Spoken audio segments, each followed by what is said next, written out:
So this is part 3 of our Doing Business in China video, and this is going to be the last video in this series. So we're on number 9, the ninth principle. Government in China is decentralized and in important respects bottom up. Conventional wisdom holds that China's government structure is highly centralized with all the key decisions made in Beijing. Beijing is the capital. In reality, Beijing directs little of what happens throughout the country, especially in far-flung regions. Beijing truly wants something to happen, it will. But at the same time, it recognizes that decentralization of power plays an important role in taking economic reforms forward. By running things in a slightly different way, the thousands of localities throughout China constitute a large population of local experiments collecting information about what works. From these experiments, the central government can select suitable future policies.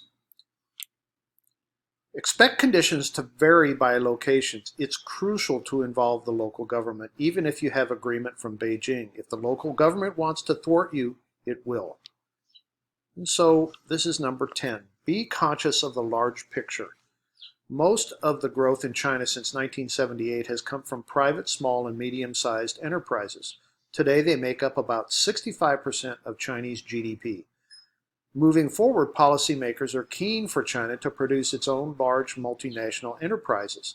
A group of about 100 state-owned enterprises, those under the tutelage of the State-Owned Assets Supervision and Administration Commission, is being groomed toward that end.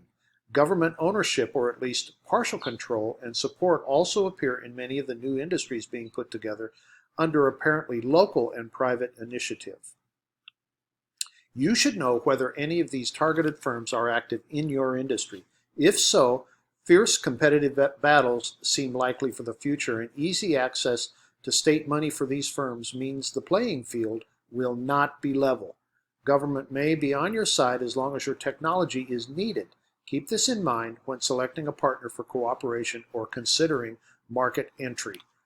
So I'm going to stop there with the last video in this series of the 10 principles of doing business in China.